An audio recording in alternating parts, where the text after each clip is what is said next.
You know what the greatest secret of history is? It's that history can be changed. And yeah, I know, everyone says history can't be changed, but it can. And today we're going to talk about how history isn't just something that goes backwards, history goes forward too. And all those great things that haven't happened yet, that's history that's just waiting to be written. So how do you change history? I'm going to tell you by sharing with you the 3 things that I tell my kids every night when I tuck them into bed. It's true, I stole the idea from a friend of mine who told me what his father used to share with him. Every single night when I tuck my kids into bed, I tell them these 3 things. Dream big, work hard, and stay humble.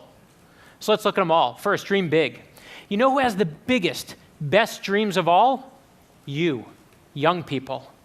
You know how old Martin Luther King Jr. was when he became the leader of the most famous bus boycott in history? He was 26. You know how old Amelia Earhart was when she broke her first world record? 25. You know how old Steve Jobs was when he co-founded Apple Computer?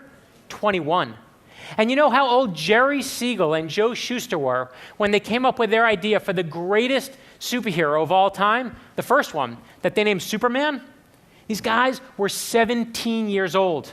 2 17-year-old kids created Superman. They weren't good looking. Look at the picture, right? They weren't popular. They had no money. But they were 2 best friends with 1 dream.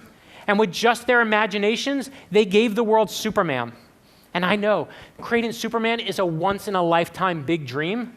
So I want to tell you about Alexandra Scott. She goes by Alex. Alex was diagnosed with cancer before she was even a year old. And that was the only life she knew: sickness, chemotherapy, and surgery.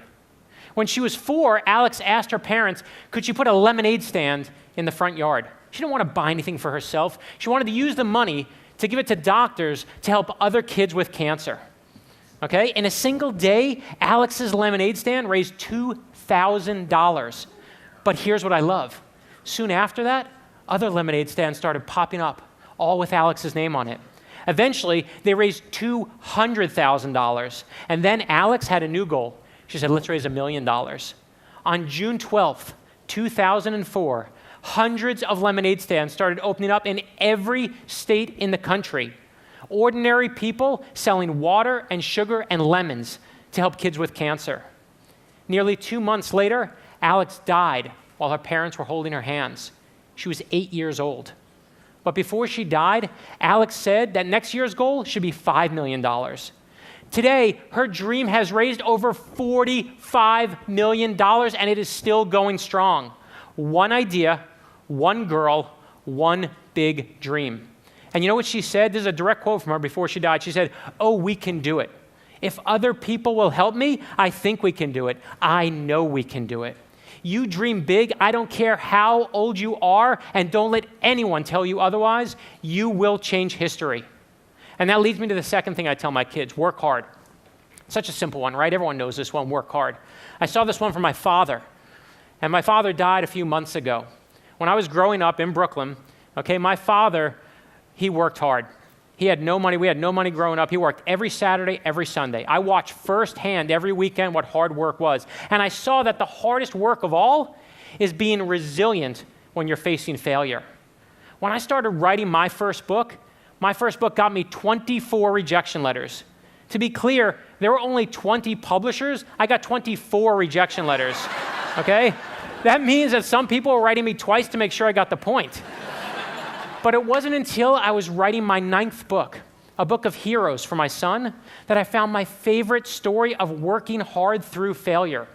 It was a story that a friend told me about the Wright brothers, that every time the Wright brothers went out to fly their plane, they would bring enough extra materials for multiple crashes. That means every time they went out, they knew they would fail.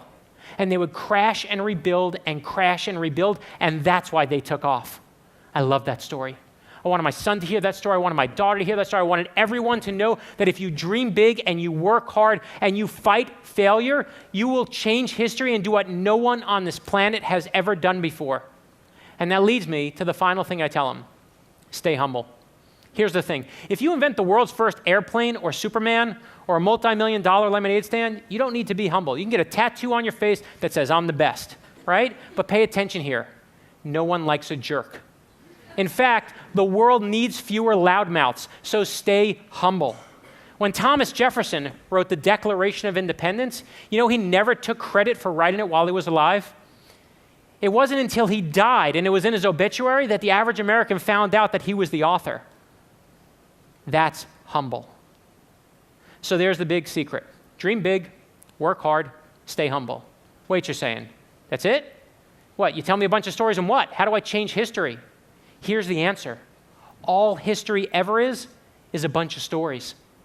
Conflicting stories, big stories, little stories, our stories. So how do you change history? All you got to do is write your story. Okay? Now, no, I'm serious. That's it. Now, people think history is a bunch of facts and dates you got to memorize. That's not what history is at all. History is a selection process, and it chooses every single one of us every single day. The only question is, do you hear the call? And that leads me to the most important thing I'm going to tell you here. You will change history. Some of you will change it in big ways, affecting millions of people. Others of you will do it in more personal ways, helping a family member or someone who needs it. But let me tell you right now, one is not more important than the other. If you help people in mass or one by one, that's how history gets changed, when you take action. But when you start writing your story and you get scared, as we all inevitably do, I want you to know one thing. No one is born a hero. Every single person that we talked about today, whether they were a 26-year-old preacher or two 17-year-old nerds or a little girl who had cancer, every single one of them had moments where they doubted themselves, like you, like me. They had moments where they worried about school and friendships and would they be accepted by others, like you, like me. They had moments where they worried about loneliness and failure and would they ever succeed, like you, like me. But the best part is, you don't have to start a multi-million-dollar lemonade stand to change the world. All you got to do is help one person. Be kind to one person. That's the answer. It is my core belief. It is in every story I just told you. I believe ordinary people change the world. I don't care how much money you have. I don't care where you go to school. That is all nonsense to me. I believe in regular people and their ability to affect change in this world. I believe in my father and a 25-year-old daredevil named Amelia and a little girl who sells lemonade like nobody's business. And it's why I believe in that very first hero we were talking about today, Superman.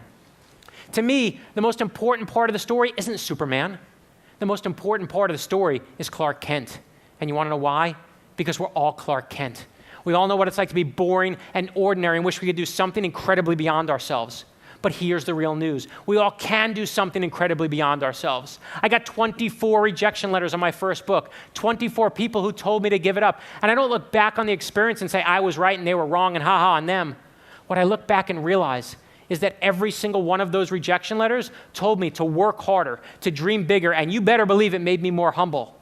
But it also made me want it more than anything. So whatever it is you dream big about, whatever it is you work hard for, don't let anyone tell you you're too young, and don't let anyone tell you no. Every life makes history, and every life is a story. Thank you.